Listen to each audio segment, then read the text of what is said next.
नमस्कार। चर्चा चौकसे के विशेष कार्यक्रम में आज हमारे बीच हैं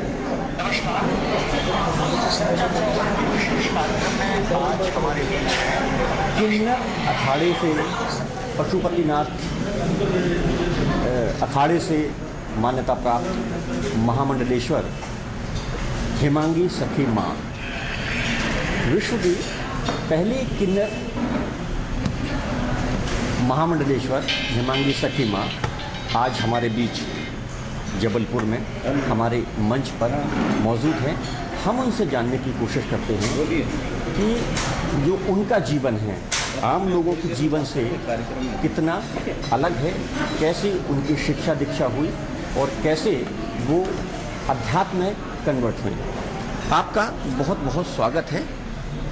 हम ये जानना चाहते हैं कि आपका जो जीवन है आरंभ का, फिर फिल्मी दुनिया का और फिर अध्यात्म का कैसे परिवर्तन हुआ, ये हम थोड़ा सा बताइएगा।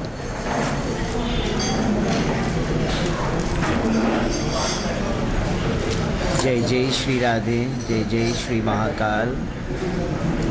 हमारे जीवन की जो शुरुआती दौर की अगर मैं बात कहूँ तो बड़ा कष्टदायी रहा हमारे जीवन का शुरुआत।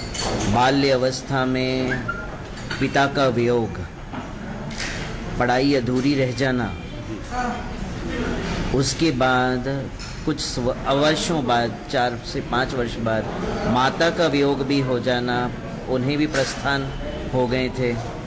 तो उसके बाद छोटी बहन, उनकी शादी की, ससुराल में उनको भेजा और फिर हमारे जीवन में सिर्फ एक ही मार्ग रह गया था, वो है आध्यात्म का मार्ग। और जब हम छोटे थे तब से ही मुझे बड़ा ईश्वर के प्रति ये था कि कहीं न कहीं ईश्वर की शक्ति मौजूद है।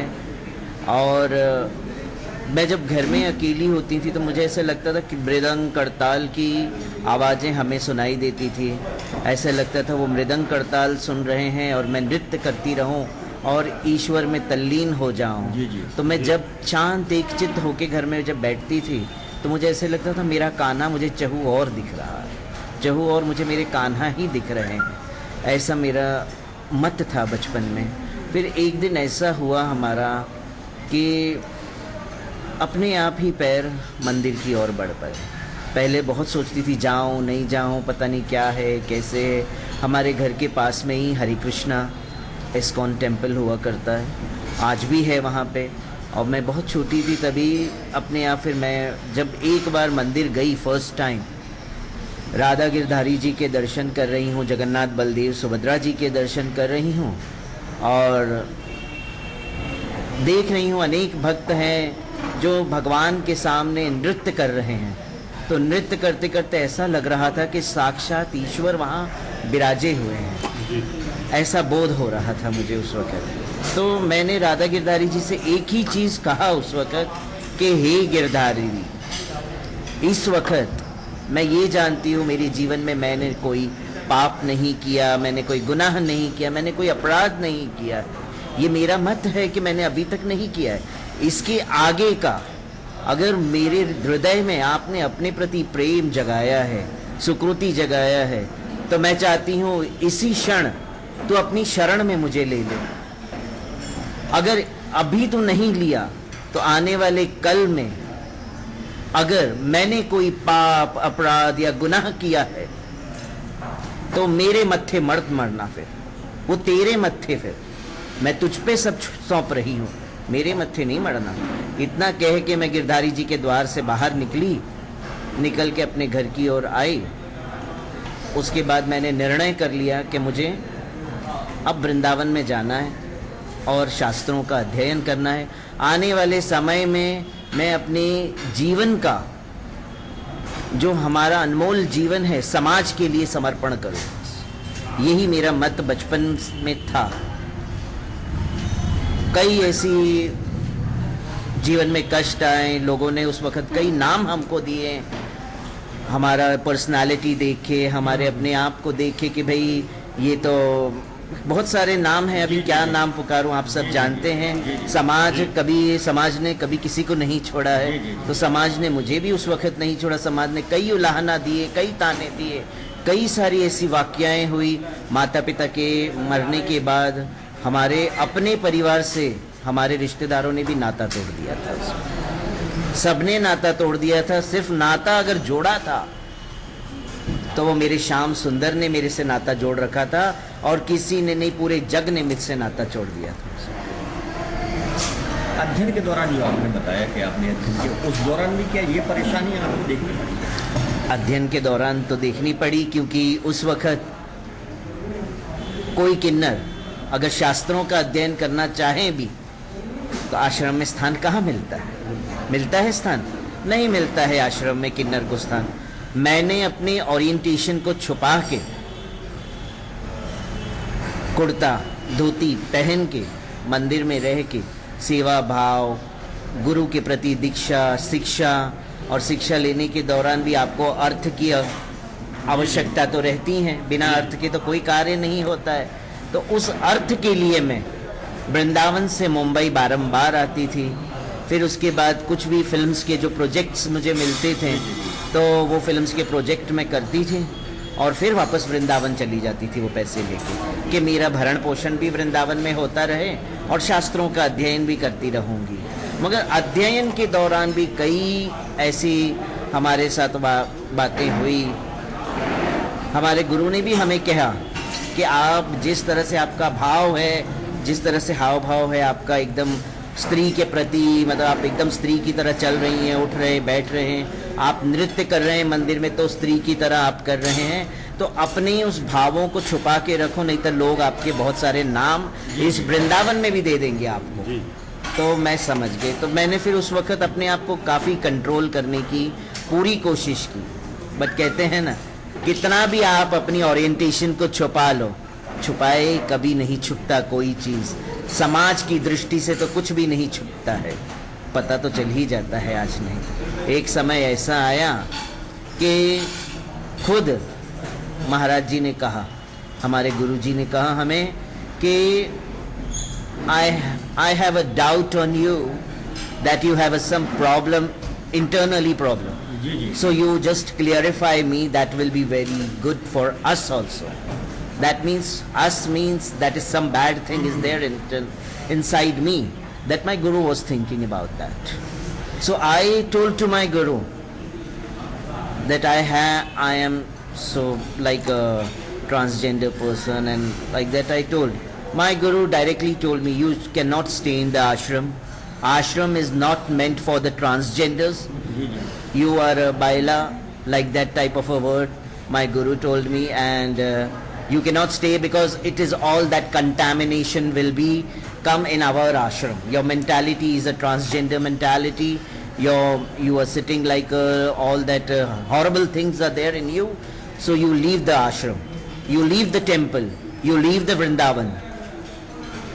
So I told to my guru, Guru Maharaj, can you tell me about the life of Arjuna?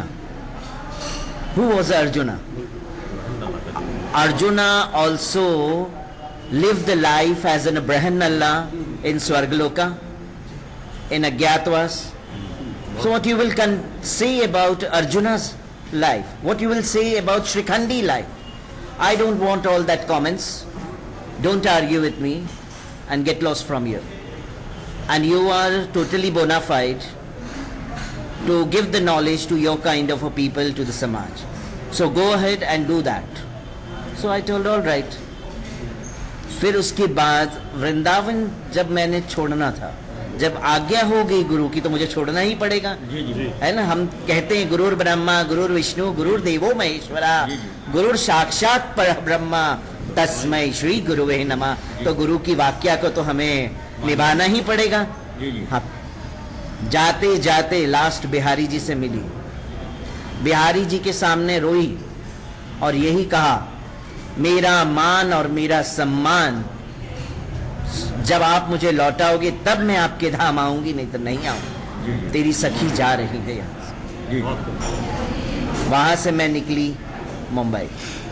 Mumbai आने के बाद मैंने अपने जीवन में एक निर्णय कर लिया कि अब फिल्म इंडस्ट्री नहीं, अब सिर्फ प्रचार प्रसार के लिए आगे बढ़ना है, अपने पूर्ण जीवन को समर्पित करना है समाज के लिए, आने वाली पीढ़ियों के लिए, आने वाली पीढ़ियों को शास्त्रों का ज्ञान देने के लिए, क्योंकि शास्त्र एकमात्र है हमारा जो जीवन जीने की कला सिखाता है, और वो है शास्त्र, वो है भागवत, है ना। बिल्कुल। तो फिर हम वहां से आगे निकल आए, और एक समय ऐसा आया कि जब हम इलाहाबाद के कुंभ में जब हमने कदम रखा, और वहां हमने जब सत्संग किया, और वहां अखाड़ा, पशुपति अखाड़ा है, भारत साधु समाज है, जी जी। उनको बड़ा आश्चर्य लगा कि कोई ऐसी किन्नर भी है जो शास्त्रों का नॉलेज रखती हैं, उनको बोध नहीं था उस चीज का। उन्होंने कहा कि आप इसकी योग्यता रखते हैं महामंडलेश्वर की, तो हम आपको आज से महामंडलेश्वर की उपाधि पे बिठा देते हैं। और उसके बाद जब हमारे गुरुजी, जिन्होंने हमारा त्याग किया था, उन्होंने उस वक्त गुरु दीक्षा दे रहे थे वृंदावन में। जी जी।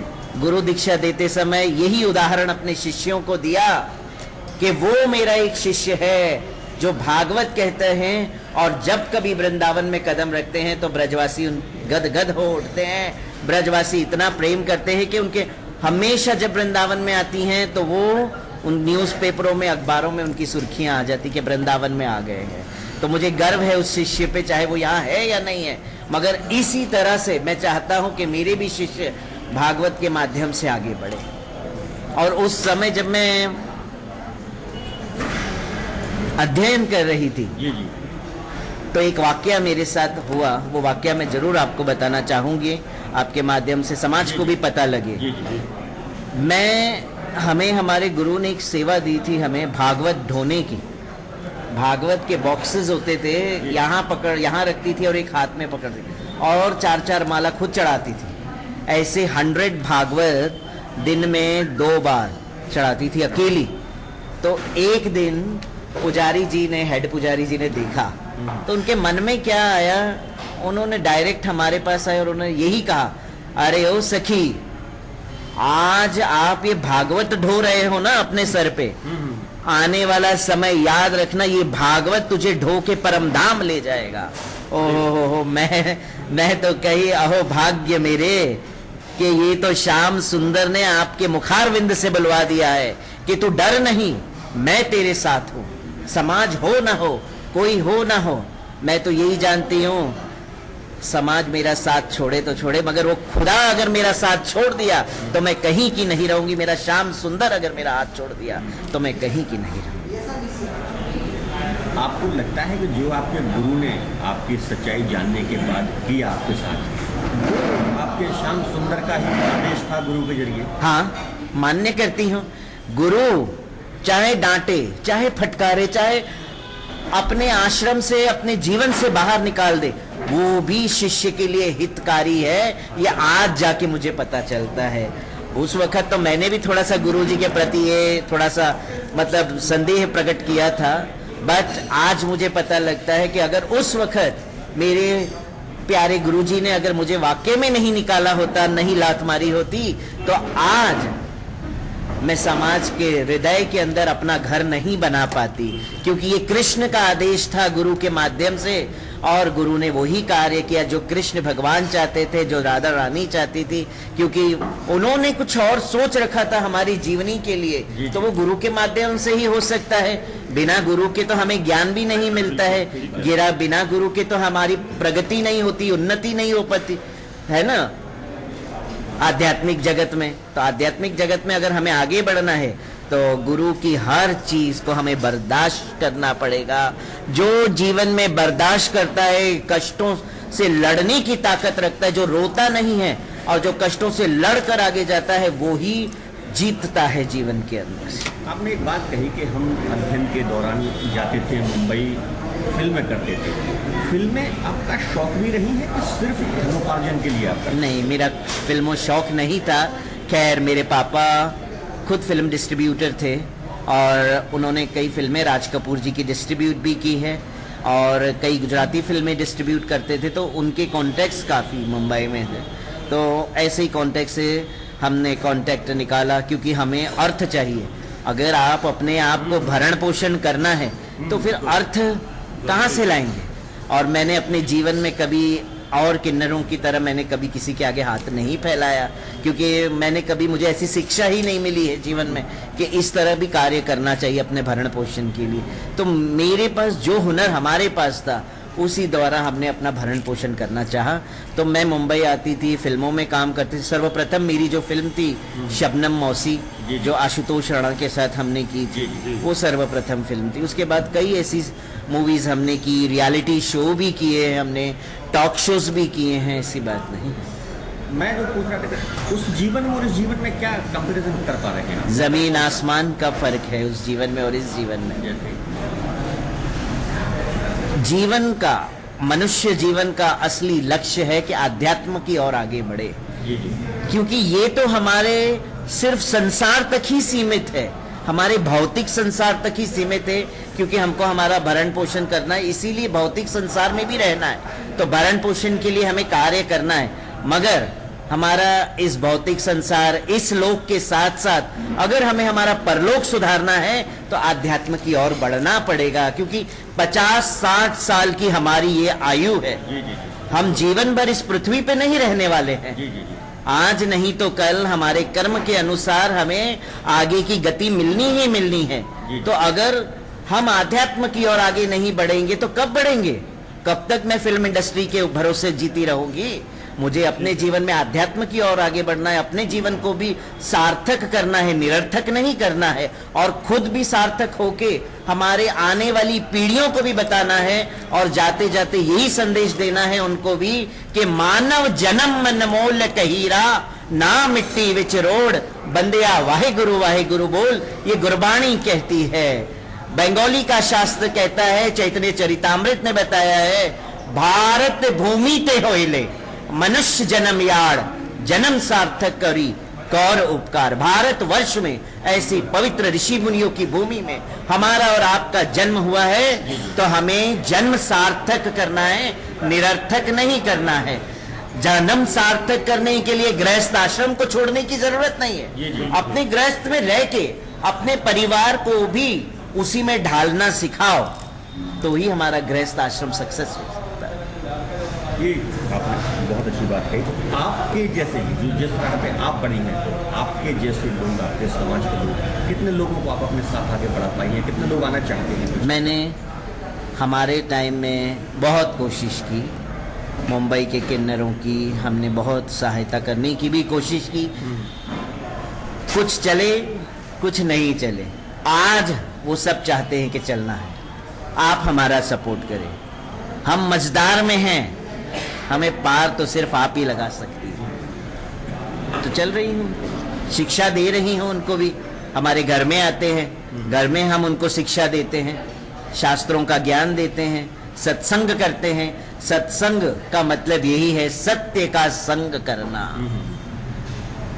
तो लाभ उठा रहे हैं, और आने वाले समय में हम यही चाहते हैं कि जिस तरह से स्कूल, कॉलेज, यूनिवर्सिटीज का निर्माण हुआ है, इसी तरह से किन्नरों के लिए और हमारी और भी बच्चों के लिए, मैं पार्शलिटी नहीं करती हूँ कि किन्नरों के लिए ही होना चाहिए, सबके लिए होना चाहिए, मगर एक ऐसा आध्यात्मिक स्कूल होना चाहिए जिसमें शास्त्रों का अध्ययन दिया जाए। क्योंकि हमारे बच्चे जब छोटे होते तो कहते कोरा कागज, कोरे कागज पे आप जीवन में जो भी उसके हृदय पे लिख दो, मन बुद्धि पे लिख दो, वो जीवन के अंत समय तक उसके साथ रहेगा।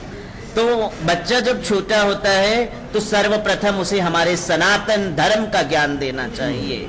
सनातन धर्म का जब आप ज्ञान देंगे तो ही तो हमारा सनातन धर्म मजबूत रहेगा, और बच्चों को पता चलेगा कि हमारा शास्त्र क्या कहता है। हमारे सामने उदाहरण है मुसलमानों का।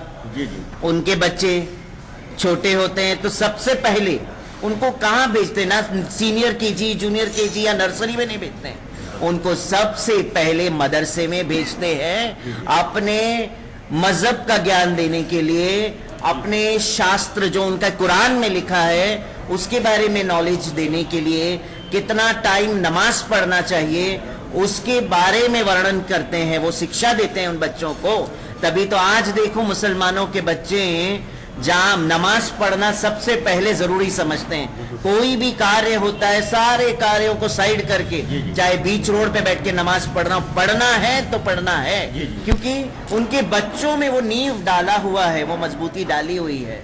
इसी तरह हमको भी तो हमारे सनातन धर्म को बचाने के लिए सर्वप्रथम हमारे आने वाली पीढ़ियां, जो नए नए बच्चे हैं, उनको तो धर्म और शास्त्रों का ज्ञान होना चाहिए ना। यही उपदेश मैं सबको देती हूँ। तो आप मतलब शिक्षा व्यवस्था में परिवर्तन की आवश्यकता देख रहे हैं क्या? होना चाहिए परिवर्तन। सनातन धर्म का भी शिक्षा देना चाहिए बच्चों को। भगवत गीता को राष्ट्र ग्रंथ माना गया है हमारे भारत में, उनको राष्ट्र ग्रंथ की उपाधि दी है भगवत गीता को ना। तो भगवत गीता का विषय क्यों नहीं है स्कूल कॉलेज यूनिवर्सिटी में बच्चों को, क्यों नहीं उसके ऊपर ज्ञान मिल रहा है? मैं चाहती हूँ और मेरा तो आदरणीय प्रधानमंत्री नरेंद्र मोदी जी से यही नम्र विनंती करूंगी, हर स्कूल में भगवत गीता का एक शिक्षा होना चाहिए, एक सब्जेक्ट भगवत गीता के ऊपर होना चाहिए। क्या आपके अपने आश्रमों के माध्यम से विस्तार करने की कोई योजना है क्या? वो तो है, आने वाले टाइम में वो भी होगा और आप सबको देखने मिलेगा। उसके जरिए आप ये जो भगवत गीता की बात कर रही हैं, मान लो सरकारें नहीं करती हैं, करेंगी। आश्रम के जरिए आप वो तो हम कर ही रहे हैं, कर ही रहे और करेंगे जन जन में, क्योंकि किन्नर जीती समाज के लिए है और मरती भी समाज के लिए है और मरेगी भी समाज के लिए। किन्नर का जीवन समर्पित है समाज के लिए। स्कूलों में जिस तरीके से हो रहा है, इसमें आपने भगवत गीता का एक वो होना चाहिए, इसके लिए आप आगे बढ़ के पीएम से बात करेंगे या कुछ? हम करेंगे जी। हम प्रधानमंत्री, हमारे आदरणीय प्रधानमंत्री नरेंद्र मोदी जी से हम इसके ऊपर वार्तालाप करेंगे और बहुत जल्द हम उनसे मिलेंगे। हमारा तो यही है का चल रहा है बातचीत कि दिसंबर एंडिंग या जनवरी फर्स्ट वीक में हम हमारे प्रधानमंत्री नरेंद्र मोदी जी से मिलें और इसके ऊपर वार्तालाप हम करें। एक बात और आती, समाज में जिस तरीके से पॉलिटिकल दखल है हर चीज़ में, आप इसको कितना मानते हैं? धर्म को लेकर, सारी चीज़ों को लेकर पॉलिटिकल लोगों का दखल होता है इन्वॉल्वमेंट, इसको किस नज़र से? उसको मैं पॉलिटिकल तो हमारा कोई क्षेत्र है नहीं, तो मैं इसके ऊपर क्या बोलूँगी, मगर यही कहूँगी सब ईश्वर के भक्त हैं, जिसका जैसी मेंटालिटी है वो वैसा कार्य करता है कि नहीं? वर्तमान दौर में फिल्म इंडस्ट्री का भी बैकग्राउंड आपका रहा है, उसको किस नज़र से? अभी जो एक माहौल बना हुआ है इंडस्ट्री का, अभी जो माहौल बना है फिल्म इंडस्ट्री का, इससे पहले ऐसा माहौल था नहीं फिल्म इंडस्ट्री। ये माहौल इसलिए ऐसा बना है क्योंकि उनको सही राह मिला नहीं है। उनको जो चीज़ मिल गया जीवन में उसको अपना लिया, ग्रैब कर लिया कि इसी में ही हमको सुख शांति मिलती है, मगर उन्हें ये नहीं पता था इसका परिणाम आगे जाके गलत होगा। हमारे शरीर के साथ हम अगर खिलवाड़ करेंगे तो उसका फलस्वरूप हमें क्या मिलेगा? जो आज हमने सुना वही मिल रहा है।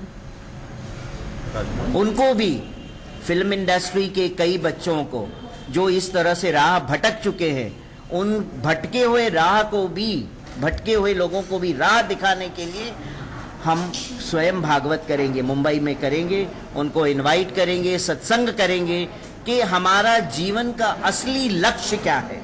सिर्फ धन कमाना, नृत्य करना और entertainment entertainment entertainment. So come and listen Bhagavad, come and listen Bhagavad Gita, attend satsang, then you will know what is the entertainment. Entertainment should be internally entertainment. Outernal entertainment is different. For money you are doing, it's all right. No, not a problem. But from internally entertainment we need. And what entertainment that is? Hare Krishna. Hare Krishna, Hare Krishna, Krishna Krishna, Hare Hare, Hare Rama, Hare Rama, Ram Ram Hare Hare. कलयुगी तारणहार मंत्र है ये, एकमात्र मंत्र है ये। उन जीवों को देना चाहिए। पाश्चात्य जगत के पाश्चात्य देश के लोग, उनको कोई ज्ञान नहीं था, उनको कोई नॉलेज नहीं था, उनको कपड़े पहनने का ढंग नहीं था, उनको खाने का ढंग नहीं था। उनको ढंग किसने सिखाया? हमारे सनातन धर्म के गुरुओं ने ही सिखाया।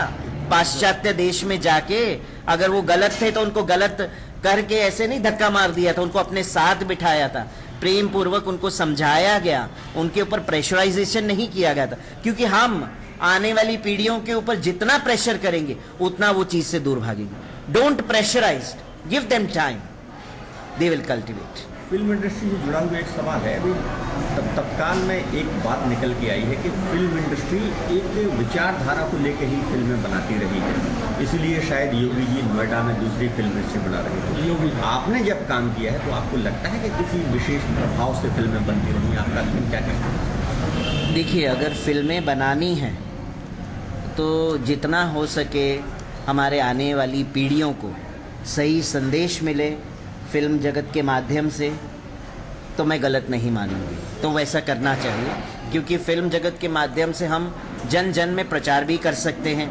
अगर फिल्म जगत के लोग चाहें तो अपने जितने भी कार्यों को सही तरीके से करें तो सही चलेगा। अगर आप वल्गैरिटी दिखाएंगे या और कई चीज़ें धर्म विशेष की बात भी आ रही है ना, जैसे एक धर्म विशेष को गलत परंपरा में लेके फिल्में बनाई जा रही है, इसलिए ऐसा कुछ आपको लगा कि आपने काम किया? अभी हमारे टाइम पे तो ऐसा नहीं था। खैर, अब आज का क्या है, मैं उसमें ज़्यादा रुचि नहीं लेती हूँ, मैं बात ही नहीं करती हूँ, क्योंकि मुझे कोई मतलब ही नहीं है उन सब चीज़ों से, तो मैंने दूर ही रखा है। बाकी सब हमारे बच्चे हैं, एक नूर ते सब जग उपजा, कौन पले कौन मंदे। कोई गलत नहीं, कोई सही नहीं है, बस यही है कि उनको सही राह हमें दिखाना है। हमारा कर्तव्य बनता है, धर्म गुरुओं का कर्तव्य बनता है कि सही राह दिखाना। और अगर हम ना ही राह दिखाएंगे तो कौन दिखाएगा उन्हें राह? वो तो डूबे हुए हैं संसार सागर के अंदर। हमको उनको उबार के बाहर निकालना पड़ेगा, गुरुओं को जाना पड़ेगा बाहर निकालने के लिए उनको। अगर वो नहीं आ रहे हैं तो भगवान कहते हैं स्वयं, पग पग पे मेरे प्रतिनिधि को मैं आपके पास भेजता हूं। आपने अगर उनसे ग्रहण कर लिया और अपने जीवन में उतार लिया तो आप तर जाओगे, और फिर भी नहीं उतार पाए तो जन्म जन्मांतर के इन चक्रव्यूहों में भटकते रहोगे, कभी उद्धार नहीं हो पाएगा आपका। जी हमारे हाँ जी, आपने दो बातें बताई। एक आपकी पास्ट लाइफ के ऊपर वहाँ बहुत स्ट्रगल है, आपने उसको बहुत फेस किया। आज के समाज के बाकी लोग आज उसी में जी रहे हैं। बाद में आप सेकंड अध्यात्म के क्षेत्र में आ गए, वहाँ भी बहुत स्ट्रगल किया आपने। आपको क्या लगता है कि अभी आपका स्ट्रगल समाप्त हो गया या अभी बाकी है? असली स्ट्रगल तो अब शुरू हुआ है, ये है असली स्ट्रगल, क्योंकि हमें पीढ़ियों को संदेश देना है। अभी तो इसमें कई सारे उतराव चढ़ाव, लोग आपको गिराने की भी कोशिश करेंगे, कई लोग लांछन भी लगाने की कोशिश करेंगे, तो वो भी हमको सहन करना पड़ेगा, क्योंकि हमें आने वाली पीढ़ियों को संदेश देना है, सत्संग करना है, भागवत के माध्यम से जन जन में सोए हुई आत्माओं को जगाना है। जीव जागो गौरा चांद बोले। राघव है हमारे डिजिटल जोन का एक। आज शौर्य दिवस है, आज के दिन बाबरी मस्जिद में जो हुआ था, और अभी मथुरा की मस्जिद और जन्मभूमि का मामला चल रहा है, उस विषय में आपको मथुरा को लेकर आपके आराध्य हैं, आपके रात हैं, आप उनको पूछते हैं। देखिए जी, मथुरा की जन्मभूमि जो वो कृष्ण जन्मभूमि है, और वो 5000 वर्ष पुरातन है ना जी। भगवान कृष्ण की जन्मभूमि है, और वो जन्मभूमि है तो वहाँ सिर्फ भगवान श्री कृष्ण का ही मंदिर निर्माण होना चाहिए, प्रॉपर वे में होना चाहिए। और इसमें हमारे जितने भी मुसलमान भाई हैं तो उनसे भी नम्र विनंती है कि इसमें आप सब मिलके हमारा सहयोग करें, क्योंकि हम स्वयं कहते हैं एक नूर ते सब जग उपजा, कौन पले कौन मंदे। आप कोई गलत नहीं हो, मगर आपके पूर्वज जो करके गए हैं उसका भोग हम सब मिलके भोग रहे हैं। तो हमारे पास जो सत्य सामने आ रहा है उसको देख के हमें कार्य करना चाहिए, और वहाँ पे भगवान श्री कृष्ण का भव्य रूप में मंदिर बनना चाहिए मथुरा जन्मभूमि में, और उसके लिए मैं पूर्ण सपोर्ट करने के लिए मैं खुद जा रही हूँ वहाँ पे। कृष्ण से जुड़ा एक सवाल और है कि वर्तमान की जो व्यवस्था है सामाजिक जीवन में, कृष्ण के चरित्र को किस रूप में युवा देखें सफलता की? कृष्ण की जीवनी को अपने जीवन में उतारिए। ये नहीं है कि कृष्ण ने असंख्य गोपियों के साथ रास लीला की है तो आप उसको कुछ और नजरिए से देखें। उन्होंने उन आत्माओं को तृप्त करने के लिए महारास किया था। है कि नहीं?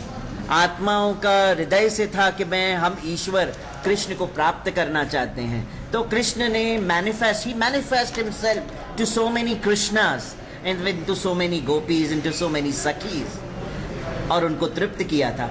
इसी माध्यम से हमें पता लगता है कि अगर हम ईश्वर के साथ, कृष्ण के साथ अगर हम एक संबंध स्थापित करें तो वो हमसे दूर नहीं है, वो कभी हमसे उनसे दूर है, क्योंकि हमने खुद उनके भी और हमारे बीच में काम, क्रोध, लोभ, मोह, मत्स्य की वो दीवार खड़ी कर दी है। तो हम स्वयं उनसे दूर है। अगर वो दीवार हम गिरा दे तो श्याम सुंदर हमारे सामने ही विराजे हुए हैं, कहीं दूर नहीं है। कहीं भटकने की जरूरत नहीं, कहीं वन में जाने की जरूरत नहीं। पहले अपने चित्त को तो साफ कर ले, उस मन मंदिर को साफ कर ले, तो ईश्वर तुमसे दूर नहीं है, कभी हुए ही नहीं है। वो हम ही, हमारा ही नजरिया है, हमारी सोच है। आप लगातार भागवत करते हैं, दिव्यांगों के लिए करते हैं, भागवत कर रहे एक प्रकल्प, और कौन सी योजनाएं हैं आपको लगता है जन सेवा के लिए आपको शुरू करने की आवश्यकता है, या करेंगे आगे? कुछ है क्या मन में आपके? कोई योजना ऐसी है? योजना यही है हमारी कि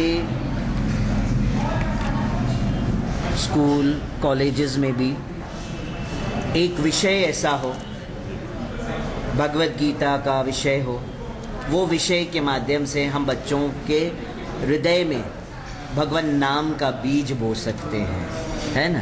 तो आने वाले समय में हमारे बच्चे कभी भटकेंगे नहीं। हम देखते हैं कभी कभी माँ बाप कहते हैं हमारे बच्चों को ने हमको घर से बाहर निकाल दिया, हम रोड पे बैठे, हमारे बच्चे हमको पूछ नहीं, क्या वाकई में वो बच्चे गलत थे या आपकी परवरिश ही में कहीं गलती थी?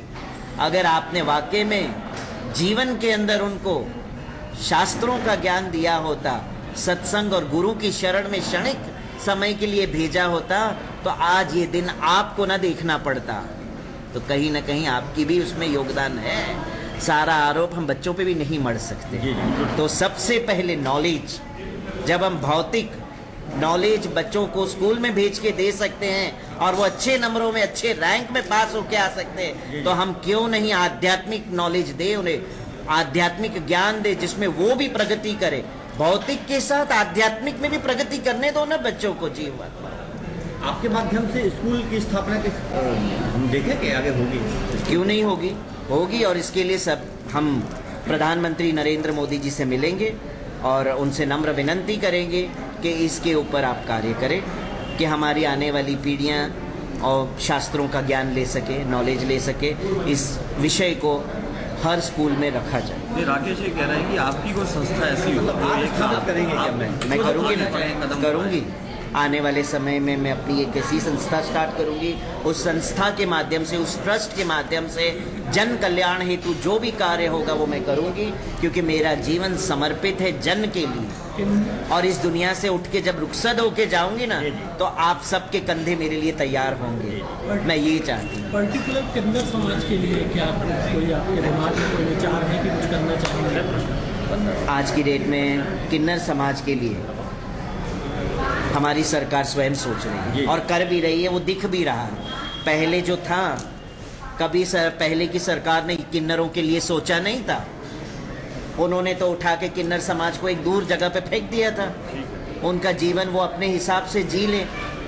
पूछा था कभी? जी। किसी ने देखने की कोशिश भी नहीं की थी किन्नरों के जीवन के बारे में। आज अगर हमारे नरेंद्र मोदी जी आए हैं प्रधानमंत्री बन के आगे, तो उन्होंने कई चीज़ें आगे लाए हैं किन्नरों के लिए भी। आज किन्नर को संत समाज में अगर मान सम्मान और उनकी गरिमा मिली है, तो किसके वजह से मिली? हमारी सरकार की वजह से। उससे पहले क्यों नहीं मिली? उससे पहले कई बार कुंभ हुआ, सब कुछ हुआ, सरकार ने क्यों नहीं हमारे किन्नरों के लिए सोचा? और आज नरेंद्र मोदी जी आए हैं, भाजपा सरकार आई है, तो उन्होंने सोचा है ना। आपका पूरा समर्थन केंद्र सरकार के साथ है? हमारा पूरा समर्थन है उनके साथ। मैं ये पूछूं, आपने नरेंद्र मोदी सरकार का बार बार नाम लिया, मोदी जी का बार बार नाम लिया, किन्नर उन्होंने बहुत सारे काम किए हैं। आप कैसे देख रहे हैं वर्तमान राजा, अगर हम उन्हें माने तो वर्तमान राजा के कामकाज की समीक्षा कैसे करना? बहुत अच्छा है, वो राजा होने के लायक है, क्योंकि राजा जिस तरह से राजा का चरित्र होगा वैसे ही प्रजा का भी चरित्र होगा। राजा अगर सही होगा, हमारी प्रजा के बारे में राजा अपनी प्रजा को दुखी नहीं देखना चाहेगा, तो वो राजा जब प्रजा के सुख के लिए अपने जीवन को समर्पित करेगा, वही राजा होने के योग्य है। और वो योग्यता मैं नरेंद्र मोदी जी में देखती हूँ। एक और अभी फिलहाल में विषय चल रहा है, आपकी दो धर्मों के बीच की शादी को लेके अनेक राज्यों में कानून बन रहे हैं जिसको लव जिहाद का नाम दिया जा रहा है। उसको कैसे देख रहे हैं आप? कितना जरूरी है ये सब समाज में? या वो सब में मुझे पता ही नहीं लव जिहाद क्या होता है यार, मैं ही नहीं जानती हूँ लव जिहाद क्या है। ये तो मैं अभी सुन रही हूँ, मैं तो न्यूज़ भी नहीं ज़्यादा देखती। जी जी जी। तो लव जिहाद के बारे में मुझे नहीं पता क्या है ये लव जिहाद होता क्या है। व्हाट इज लव एंड जिहाद करके फिर उसको अपने धर्म में जबरदस्ती धर्म परिवर्तन। धर्म परिवर्तन। तो देखिए जी, जहाँ तक धर्म परिवर्तन की बात है, हमारे सनातन धर्म में भी हम किसी को ये नहीं कहते हैं कि आप इसमें आएं, अपना धर्म परिवर्तन करें। तो मैं कहती हूँ आप भी क्यों ऐसा कार्य कर रहे हैं जो कि अनावश्यक कार्य नहीं करना चाहिए कि जबरन किसी को धर्म परिवर्तन करने के लिए कहे। और ये भी समझना चाहिए हमें, जो अपने धर्म का नहीं हुआ वो किसी और के धर्म का हो ही नहीं सकता है। ये उनके लिए ये शिक्षा है, वो ये समझे। अगर जो अपना धर्म छोड़ के आपके धर्म में आ रहा है, तो आपके धर्म को कितना वो अपना पाएगा आने वाले टाइम में? नहीं अपनाएगा। कहीं ना कहीं कुछ मजबूरियां होंगी, या तो कुछ जबरन किया होगा उनके साथ, तभी जाके धर्म परिवर्तन हो रहा है। और धर्म परिवर्तन का ये कार्य मैं बहुत देख रही हूँ, क्रिश्चियनों में चल रहा है धर्म परिवर्तन। घर घर में जाके प्रचार कर रहे हैं कि आप क्रिश्चियन बन जाओ। Jesus Christ, what Jesus Christ has said to you, you should understand that. What is written in the Bible, you should listen that, and then go ahead and preach to the people. But you preach who are really want that, but don't pressurize anybody to come in our हमारे उसमें आओ आप। ऐसा कभी नहीं करना चाहिए। जब हम नहीं कर रहे तो आप क्यों कर रहे हैं? आप चलिए, जैसे सब चल रहे वैसे आप भी चलिए, आपको कोई मना नहीं कर रहा है ना। आप जिसको मानते हैं आप मानिए, हम थोड़ी कह रहे हैं कि हमारे भगवान कृष्ण को मानिए, आप हमारे भगवान राम को मानिए, आप जीसस को मानिए, कोई बात नहीं। He was also the messenger of the lord, he has came to give the message, to cultivate the knowledge. एक जीव को उस वक्त एक राह दिखाना था, तो जीसस क्राइस्ट ने स्वयं कहा था, I am not a god. उन्होंने कहा था मैं भगवान नहीं हूं, मैं मैसेंजर हूं। ईशा मसीह ने भी यही कहा था, I am a messenger, I am not a Lord. Guru Nanak Dev ji ने भी स्वयं यही कहा था कि मैं गुरु हूं, मैं ईश्वर नहीं हूं। गुरबाणी में भी उल्लेख है, हर नाम त्याइये एक ओमकार, सत नाम कत्ता पुरख, निरपौ निर्वै, अकाल मूर हजूनी सहभग।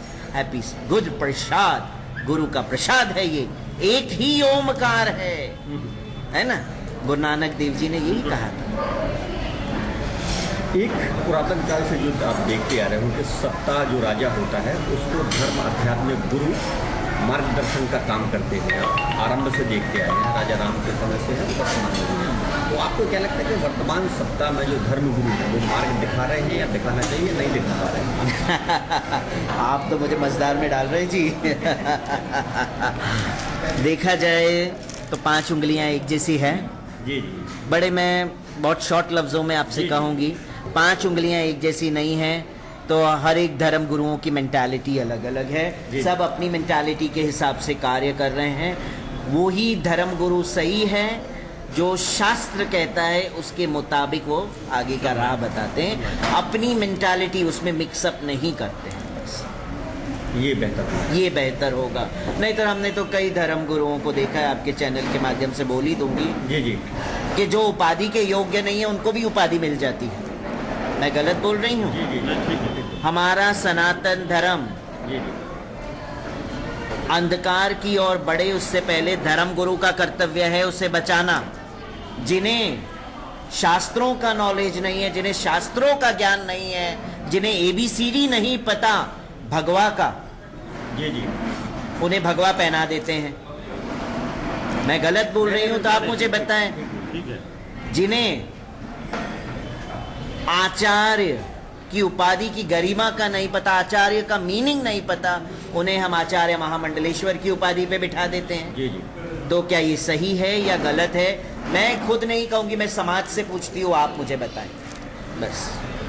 एक सवाल कि जिनको अन्नदाता बोलते हैं, किसानों के लिए आपका क्या कहना है? अभी सारे शहर देश में ही चल रहा है किसान का आंदोलन के बारे में बात कर रही है। मैं उनके बारे में यही कहूँगी, अगर किसान नहीं रहेंगे तो हम नहीं रहेंगे। कौन अन्न बोएगा, कौन हमारा भरण पोषण करेगा? किसान तो स्वयं अन्नपूर्णा माँ है एक किस्म से। हमें उन्हें माता की उपाधि देनी चाहिए, अन्नपूर्णा माँ समझना चाहिए, क्योंकि वो किसान अगर बीज नहीं बोएगा तो हम जितने शहरों में रह रहे हैं ना, वो बैठ के अन्न खा भी नहीं पाएंगे, हमको खुद हल जोतना पड़ जाएगा।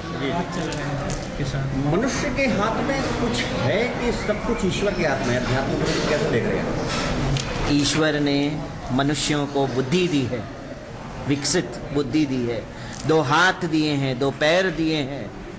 तो ईश्वर कहते हैं तो कुछ तो कर्म आपको करना होगा ना। जब तक आप कर्म नहीं करेंगे तो मैं फल कहां से दूंगा आपको? कर्म तो कर है जीव, निकल बाहर, अपनी बुद्धि का इस्तेमाल कर, अपने विवेक का इस्तेमाल कर, अपने 2 हाथ 2 पैर का इस्तेमाल कर। जब गलत कार्य करना होता है, लड़ाई झगड़ा करना होता है, तो बराबर बुद्धि का इस्तेमाल होता है। गलत चीजें देखनी होती, बराबर आंखों का इस्तेमाल आप कर लेते, तभी तो भगवान की जरूरत नहीं। ऐसे तो भगवान ने यही कहा है, जब मैंने सब कुछ तुझे ही दे रखा है, तेरे अंदर मैं विराजा हूं, तो मुझे भी परख सकता है, देख सकता है, मगर तू आंखें होते हुए भी, चक्षु होते हुए भी हम अंधे का जीवन जी रहे हैं। तो ईश्वर देता है, तो क्या अहंकार ईश्वर की देन है? आदमी को जब आता है, मनुष्य को आता है, व्यक्ति का, मनुष्य का स्वभाव है अहंकार आना, क्योंकि जब उनके पास बहुत कुछ आ जाता है तो अहंकार स्वाभाविक है। मगर जो आत्मज्ञानी व्यक्ति है, जिसे शास्त्रों का ज्ञान है, जिसे आत्मिक ज्ञान का नॉलेज है, वो कभी अहंकार में नहीं आएगा, क्योंकि अहंकारान विमूढ़ आत्मा करता हम इति मन्यते। अहंकार इंसान मूढ़ है, उसे ये नहीं पता है कि तू जिस चीज के प्रति अहंकार कर रहा है वो तो नश्वर है। स्वयं ये काया हमारी नश्वर है, तो बाकी तो छोड़ ही दीजिए। एक और आपसे पूछना कि संत को हम कैसे परिभाषित करेंगे? हमसे भूल हो जाती है पहचानने में, कैसे पहचानेंगे? उनकी संतों की वाणी से पहचानेंगे आप। संत जब जो वाणी बोलते हैं वो क्या बोल रहे हैं, उसके ऊपर आप ध्यान दीजिए। परिभाषित में कैसे होना चाहिए संत को? आप क्या मानते हैं? हम मान लेंगे आप संत। मैं तो दासी मानती हूँ अपने आप को संत से पहले। जी, जी। मैं तो जगत की दासी हूँ, जी जी। मैं दासत्व को स्वीकार करती हूँ। नहीं, उनका मतलब ये है कि जैसे रामचरित मानस में कहा गया है कि संत हृदय नवनीत सब, एक क्वालिटी ये बताते, आप क्या क्वालिटी देखते हैं कि ये संत है, उसका क्या मापदंड है आपकी? देखिए जी, संतों का हृदय निर्मल कोमल होना चाहिए और समभाव होना चाहिए सबके प्रति। किसी के अंदर द्वेष नहीं देखना चाहिए, किसी के अंदर गंदगी नहीं देखना चाहिए। बड़ी बात। अपना जिस तरह से संतों का हृदय जो होता है, उसे अपना सबके प्रति एक ही भाव होना चाहिए, वो असली संत हैं। संत का मतलब यही है कि जीव मात्र में एकता रखे, किसी में अलग अलग द्वेष ना रखे कि ये वीआईपी है तो ये गरीब है। वैराग्य भाव कम और वैभव ज़्यादा आसपास देखते हैं, क्या अंतर देखते हैं? देखिए, अगर संतों के पास धन आता है, वैभव आता है, तो संतों को उस धन और उस वैभव का जो है जन कल्याण हेतु इस्तेमाल करना चाहिए। अपने लिए संशय नहीं करना चाहिए, पीढ़ियों के लिए संशय करना चाहिए धन, और यही मेरा मत है। आपके माध्यम से जो आपने बताया स्कूल कॉलेज होंगे, तो आपके माध्यम से इसी ढंग से हमारे पास धन आएगा तो हम तो सब कुछ लगा देंगे उसी में। क्या है, हमें क्या चाहिए? सर पे छत चाहिए रहने के लिए, छोटा सा छत बहुत हो गया एक अकेले इंसान के लिए। जी, जी। मर के मैं तो लेके नहीं जाने वाली हूँ। जितने संत महात्मा ने देह छोड़ा है, मुझे बताएं क्या वो लेके गए अधिक धन?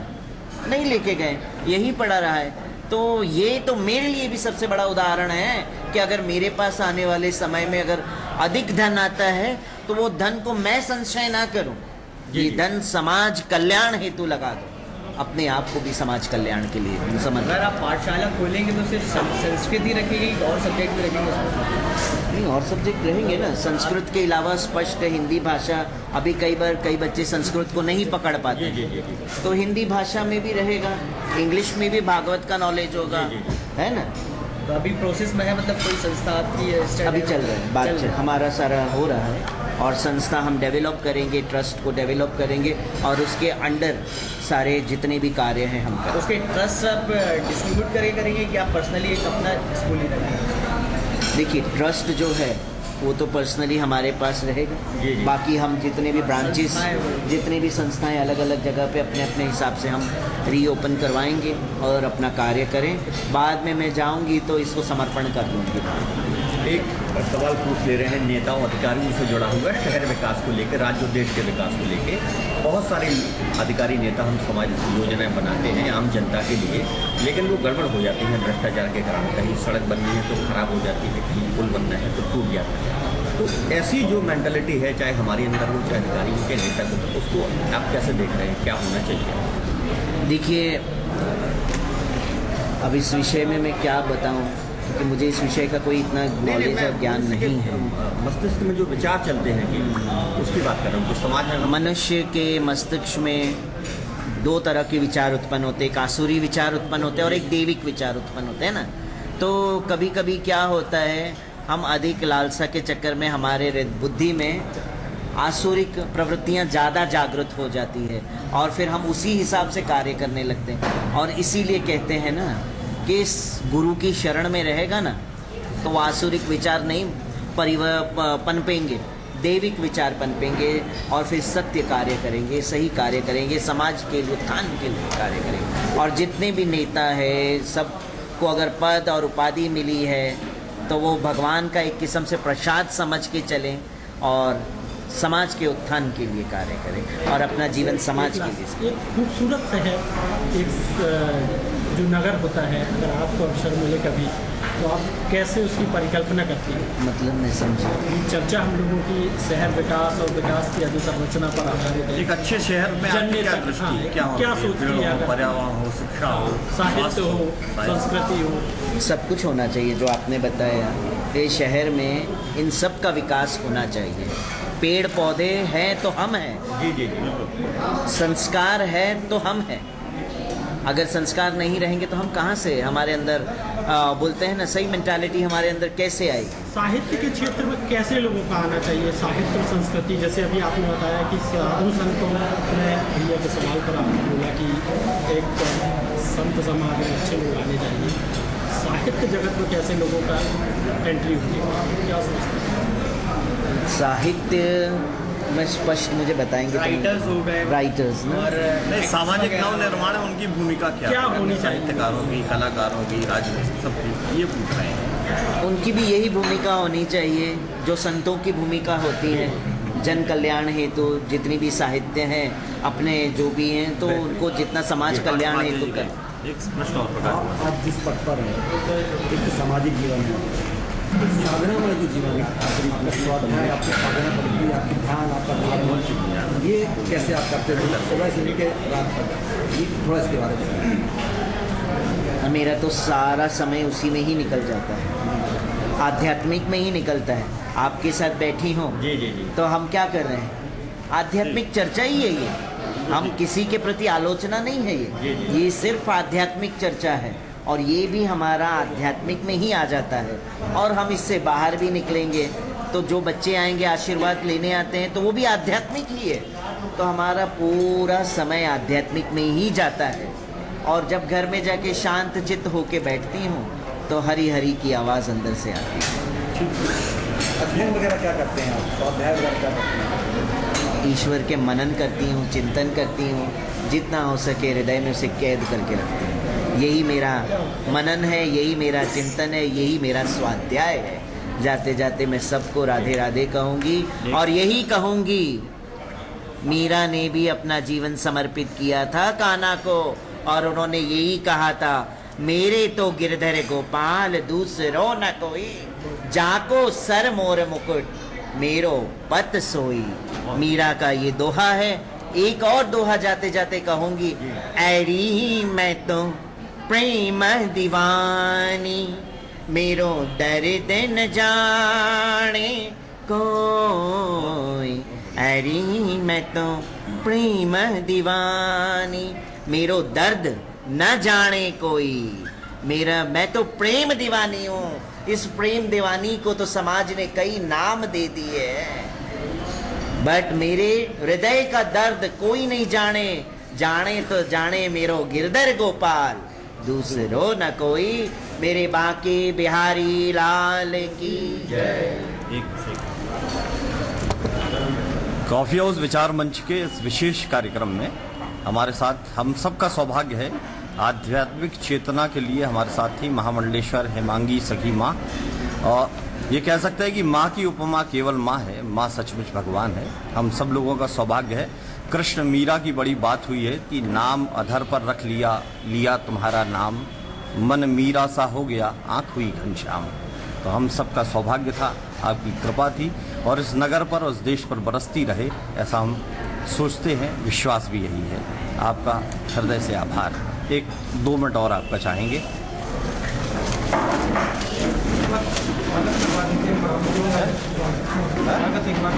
हो जाए, आइए विजय जी। अरे आप भी आओ ना। अरे आओ तो साथ में चौधरी जी। बड़े अच्छे सेवा भाव हैं। नहीं, वो हमारे मित्र हैं बहुत अच्छे। हम लोग आप आए, अति सुंदर। ये हमारे पिता का लिखा हुआ दोहा आपको हम सबके हृदय में कृष्ण है।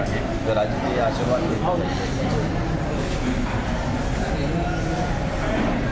आइए चौधरी जी, फोटो पाओ। आइए, आओ तो।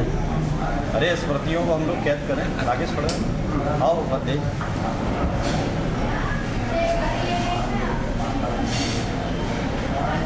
ठीक है, आज भाई। हाँ, फोटो तुम्हारी भी हाँ भाई, बात वक्त है तो चल।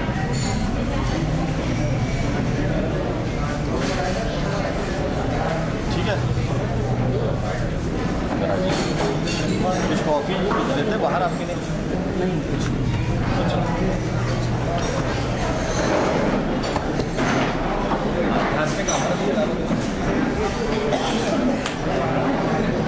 कॉफी हाउस विचार मंच के विशेष कार्यक्रम में अभी आप सुन रहे थे महामंडलेश्वर हेमांगी सखी माँ के विचार जो मंच से साझा कर रही थी। कभी अवसर मिलेगा फिर अगले शनिवार आपसे मुलाकात होगी। अगर कोई विभूति शहर में आएगी तो आपसे ज़रूर रूबरू कराएंगे कॉफी हाउस विचार मंच के माध्यम से। तब तक के लिए नमस्कार।